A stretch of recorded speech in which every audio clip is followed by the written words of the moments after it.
The sulfur industry is worth nearly $13 billion globally, but the workers who risk their lives to mine it in an active volcano make just $17 a day. Why? Because there's a demand for this important ingredient in sugar, and that's a pretty decent wage for the area. If you look at other booming industries, you'll see the same trend. From collecting acai for our smoothie bowls to harvesting our table salt, people risk life, lung, and limb to make a buck in these billion-dollar industries. We journey around the world to see what it's like working some of the most dangerous jobs on the planet.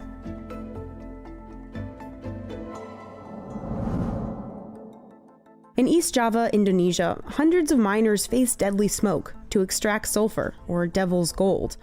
Sulfur is used in everything from matches, fireworks, and gunpowder to detergent, paper, and batteries.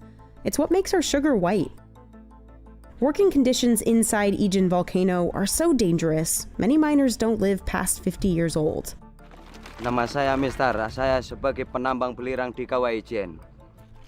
Miners like Mistar carry up to 200 pounds of sulfur on their backs, up and down these steep cliffs. And Mistar's been doing it for 30 years. Kalau saya bangun Mas itu antara jam 1 atau jam 2.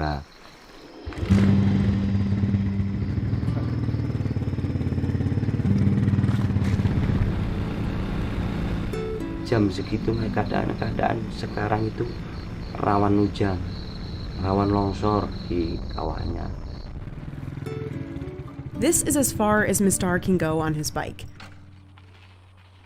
There are no roads to the crater, so he has to walk the rest of the way. It's a 2-mile hike, up to the ridge of Ijen volcano.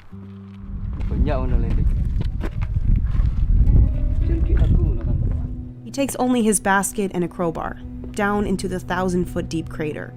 Kita mohon bisa didampingi lah, dikasihani lah dengan yang jaga di sini. Here, he faces the volcano's extreme environment. The air can reach over 100 degrees Fahrenheit. And he works near one of the world's most toxic volcano lakes. Tapi itu asam. Asamnya seperti asam baterai. Itu memang berbahaya. Nanti kalau kena sama misalnya mulut sama gigi, dia rontok. Ya kan berbahaya. Dia bisa membunuh juga kalau sudah masuk ke dalam perut. And there's the smoke.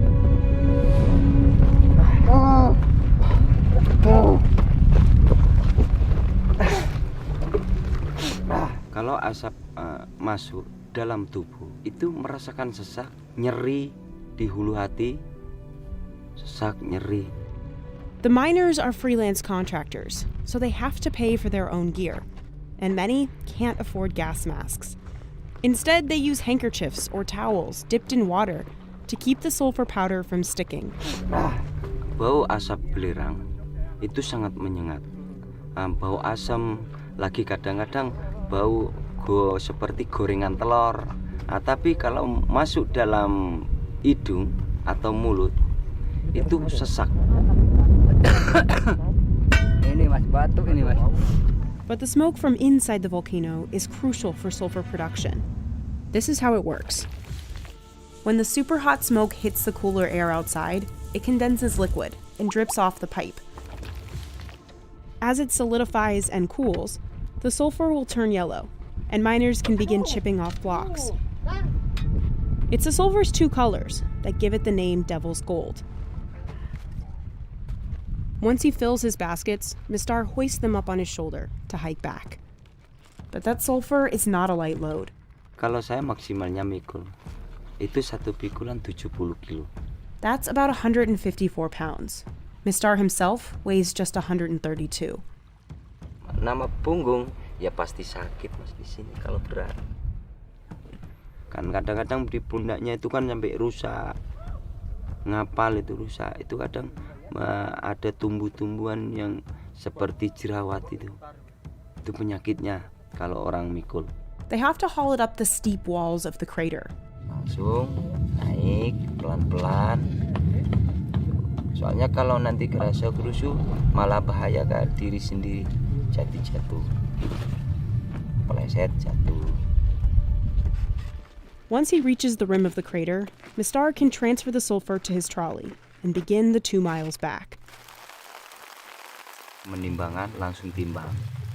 Nanti berapa dapat per kilonya, selesai itu diturunkan langsung dinaikkan mobil. The mining company pays on the weight of their loads. They get about 9 cents per kilo. With 2 loads, Mistar can make $17 a day.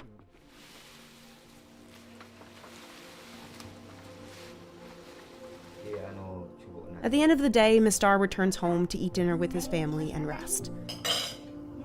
Ijin looms over them, a symbol of how Mistar provides for his family's lives, while it slowly takes his, a heavy weight to carry on his shoulders.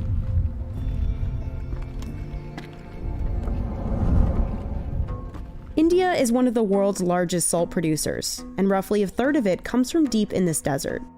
Today, thousands of families live here, farming salt by hand. They're known as the agariyas, and they've been salt producers in this harsh environment for generations. Each year, they arrive at the dry, cracked land of the little run of Kutch in October.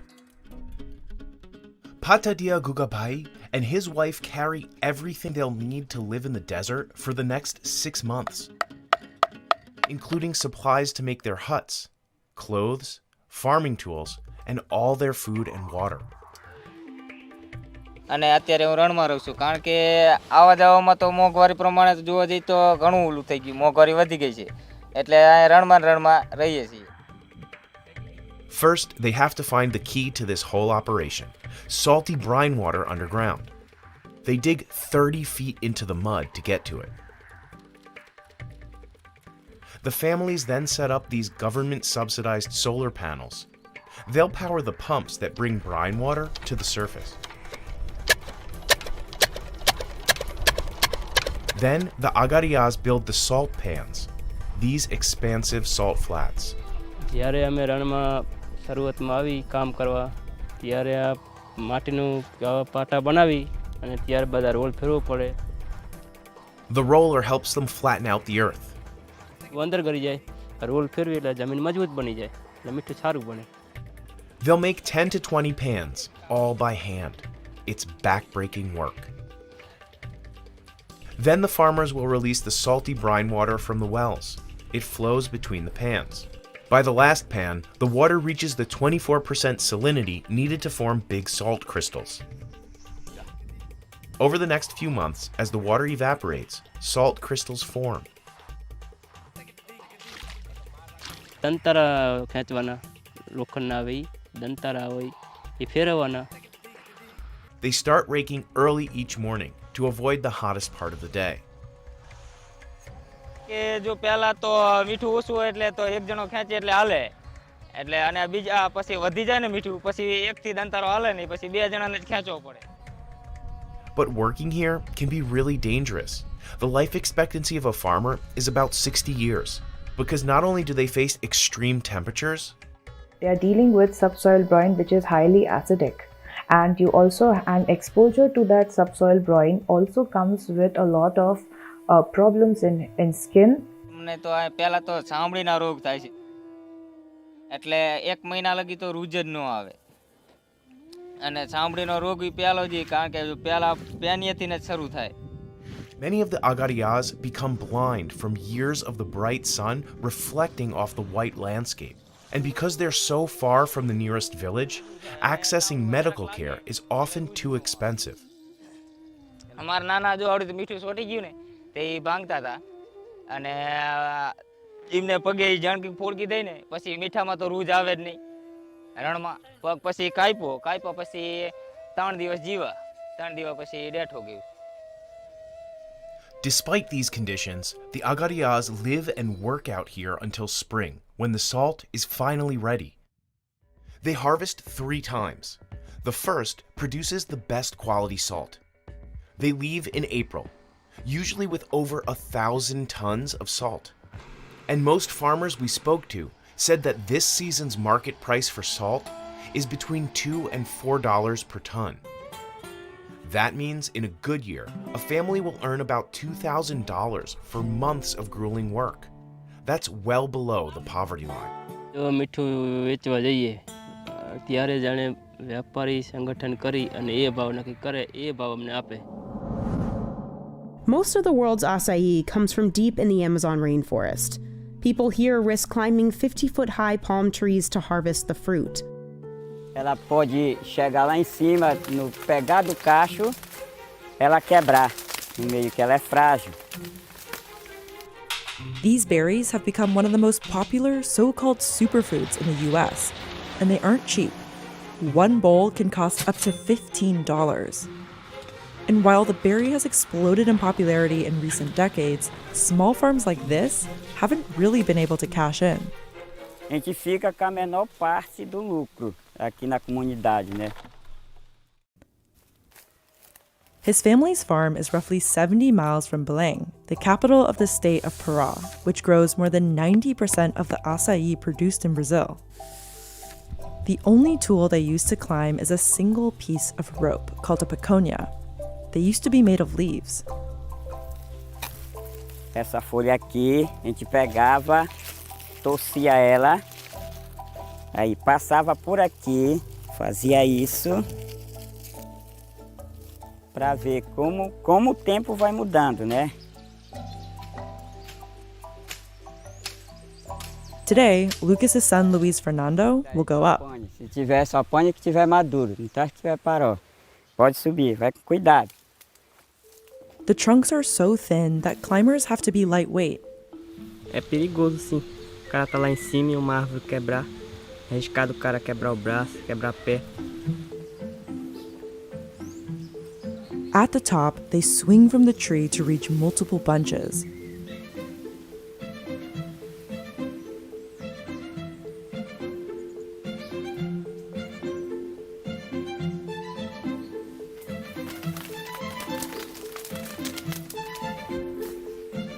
Going down can be dangerous too, especially while carrying a large knife and holding an armful of branches.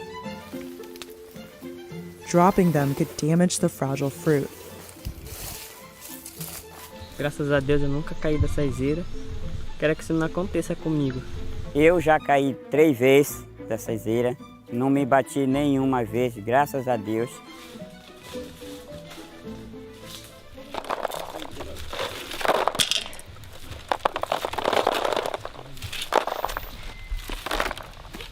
Lucas and his family harvested 53 baskets like these in 2021, earning them an income of about $950. That's as little as 20 cents per pound. Meanwhile, a pound of processed acai sorbet can sell for $7 or more in the US. Part of the issue is that Lucas has to sell his acai as soon as possible because the fruit goes bad fast. That leaves farmers who don't have processing machines with little leverage to negotiate. Não tem empresa aqui na nossa comunidade. A gente vende para atravessador, para poder chegar na mão daquelas pessoas que vão beneficiar, que vão se dar bem. Merchants bring the acai to Belém by boat. It's a race against the clock to sell the fruit before it spoils, so markets run overnight. Some acai gets transported to processing facilities like North Acai. Every day, 22 tons of fruit are turned into frozen pulp, the acai that most people outside of Pará are familiar with. Indigenous people living in the Amazon have harvested and consumed acai for centuries, maybe even millennia. The Brazilian government estimates there are nearly 6,000 quilombola communities in the country.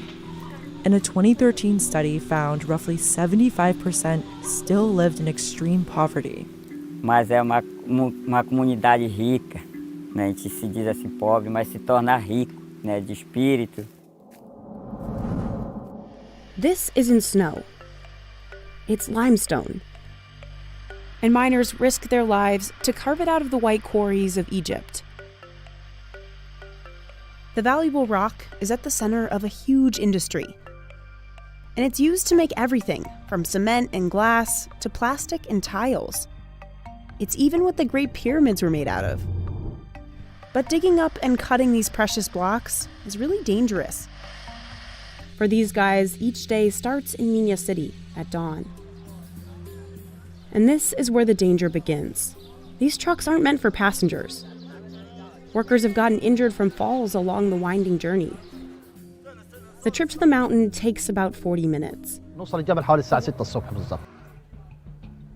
Then it's time to get suited up.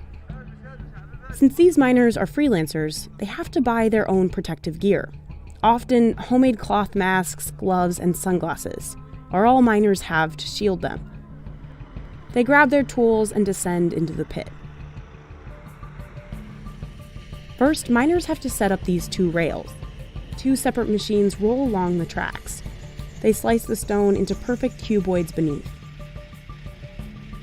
دي في الصلة في الأول دي بتشتغل 20 مرة 40 ومرة 20. الحشاشة بقى بتحش البلوكة من تحت وبتربعها. The machines move quickly. They're really heavy and they're loud. بالنسبة للصوت واخد بالك زي ما نكون احنا اتعودنا عليه خلاص. يعني بقى لك 25 سنة في شغلانة، 20 سنة، 15 سنة. فأنت تأقلمت على الصوت. Workers shout at each other to warn the machines are nearby. Because the real hazard is those saws. A quick step is all that separates miners from razor-sharp blades. لازم يكون عينك تكون على الموس وهو شغال. لأن الموس وهو شغال لو خبط حد وهو بيلف هيموت على طول. Miners are responsible for fixing the machines when they break and sharpening the blades by hand. That's also risky work. The cutting machines used to have coverings, but they fell off years ago. Now the blades are exposed. لو غطيناه مش هنشوف. طب احنا هنعرف ازاي المقاس اللي احنا عايزينه، هنعرف ازاي الشغل اللي احنا عايزينه. As the machines cut stone, they kick up rocks in a haunting white cloud of limestone powder. If there's no wind, miners disappear in it like ghosts. It's easy to inhale the fine dust. And if they breathe it long enough, it can cause a lung condition called silicosis. صار التهابات على صدري، جتني حساسية من البودرة دي. أصعب شغلة دي في الصيف. بالنسبة لي مفيش هوا. Injuries, sickness, and death in these mines are widely reported, but there aren't any official numbers. At one point, the life expectancy here was just 45 years old. في ناس دراعتها اتقطعت من الموس، في ناس دماغها لا مؤاخذة الموس دخل فيها ماتت. ناس كتير بعيد عنك اتقطعت رجلها. Zaki says many mine owners will offer under $200 by way of workers' comp. التعويض ما يسكرش. بالنسبة لي لما تقطع رجله وما تتقطع ايده هيتعوض الرجل يتعوض ولا الرجل يتعوض ما يتعوضش. Perfectly cut stones that haven't been sold yet get stacked. But these blocks have already been purchased, so miners throw them straight into the truck. And they have perfect aim.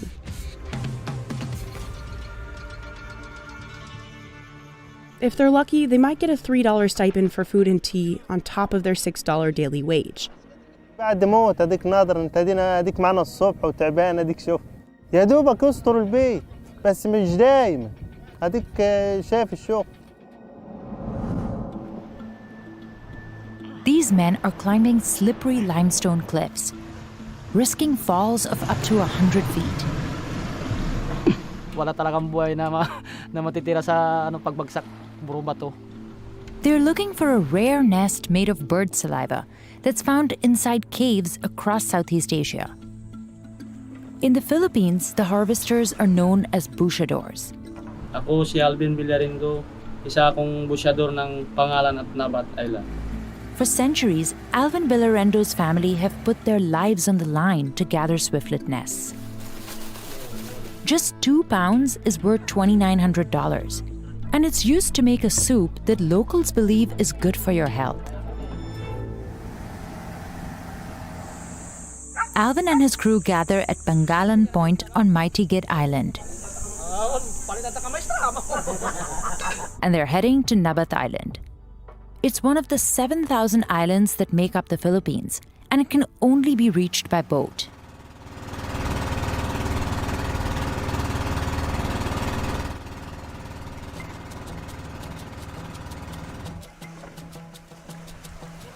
They get off the boat and walk barefoot across the slippery and sharp rocks. They make the ladder as they're climbing up. They tighten the bamboo with rope. Then they attach a piece of wood called kalitang to the ladder. Yung pinakamahirap gawin talaga dyan, yung pag-akyat. Siyempre, hindi mo pa alam kung maganda yung pagkasabit ng kalitang. Kumbaga, sinabit. Tapos, hindi sure kung anong pagkalagay nun doon. Kaya medyo sa pag-akyat mo, medyo alanganin ka pa, baka biglang matanggal. The stakes are high. Tingin namin sa mga tao sa baba na mga kasama namin, parang mga bata na lang. Tinitignan ko yung sabi ko, kunting pagkakamali lang talaga pag nalaglag, puro bato yung mababagsakan mo. Pag hindi na sa kondisyon yung katawan, wag natin piliting umakyat kasi siyempre buhay natin yung nakataya dyan. But advanced bushadors like him sometimes use little to no support, only their hands and feet.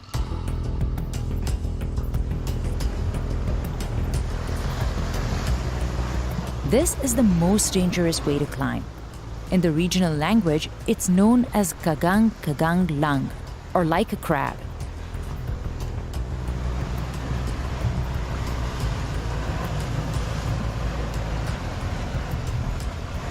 Kasi may mga bato na pag hinawakan mo, bigla na lang bumabagsak. Alvin has had some close calls, and he dislocated his shoulder once. Pag-akyat ko sa butas, medyo maliit yung butas.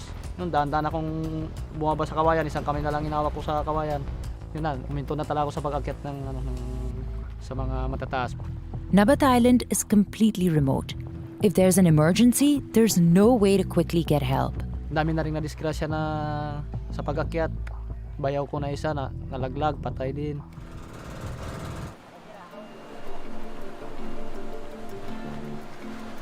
Mel!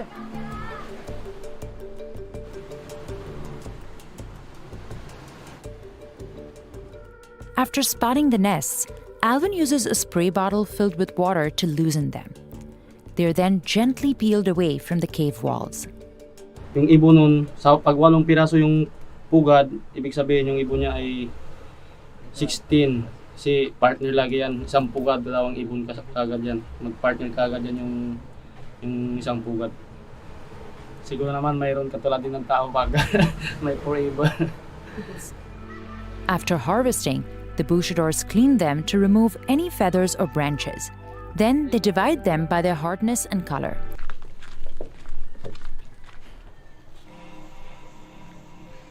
May madala lang na para may kukuha sila na.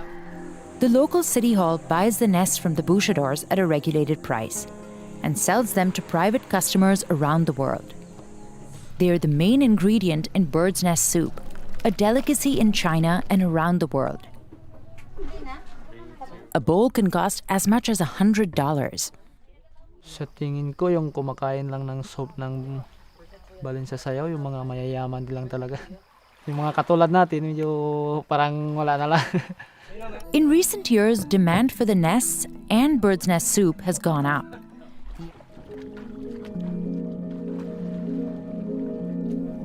Alvin is finally home after 2 days of hunting for nests. The season is almost over. Kailangan ko ng pagiging isang busyador. Yun na lang kasi hindi ako nakapagtapos ng pag-aaral. Tapos unang-una ayaw ko rin magtrabaho ng malayo sa pamilya ko kasi mas kumikita na rin ako dito sa pagiging busyador.